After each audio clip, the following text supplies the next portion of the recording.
আজকে নিয়ে এসেছি জোড়া ইলিশ। হ্যাঁ বন্ধুরা, বর্ষায় বাজারে প্রচুর ইলিশ মাছ উঠেছে।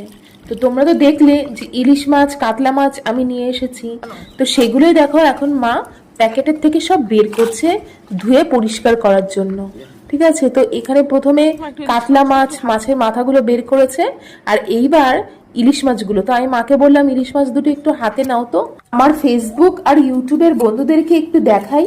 তো দেখো, তারপরে মাছ দুটো ভালো করে আঁশ ছাড়িয়ে মা ধুয়ে পরিষ্কার করে নেবে।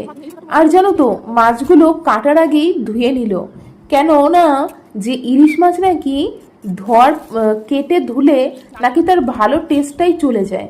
তো সেই জন্য দেখো প্রথমে ধুয়ে নিচ্ছে, এইবার মা আস্তে আস্তে মাছগুলো কেটে নেবে। তো মাথাটা ছাড়িয়ে একটুখানি ধুয়ে নিল, ঠিক আছে, একটু হালকা করে একটু ধুয়ে নিল মাথাটা কেটে নেওয়ার পরে। এইবার মা পিস পিস করে নেবে। তো ইলিশ মাছ কি কি দিয়ে খেতে ভালো লাগে তোমরা কিন্তু কমেন্ট করে জানাবে। তো আমরা তো ইলিশ মাছ ভাপা খাবো আর সর্ষে ইলিশ খাবো, তো এটা তো কমন, সবাই খেয়ে থাকে। তো তার রেসিপি আমি তোমাদেরকে দেখাবো।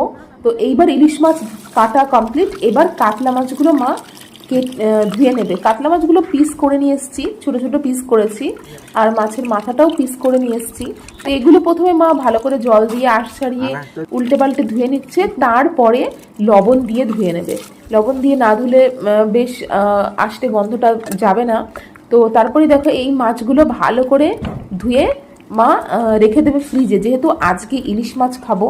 তো সেই জন্য আজকে এই কাতলা মাছটা মা রান্না করবে না। আর তোমাদেরকে কিন্তু পরের ভিডিওতে আমি ইলিশ মাছ রান্নার পুরো রেসিপিটা তোমাদের সাথে শেয়ার করব, সেই ভিডিওগুলো কিন্তু দেখতে একদম ভুলো না। নতুন যারা ভিডিও দেখছো ফেসবুক থেকে দেখলে ফলো করে দিয়ে পেজটা লাইক করে দিও, আর ইউটিউব থেকে দেখলে অবশ্যই সাবস্ক্রাইব করে পাশে থেকো।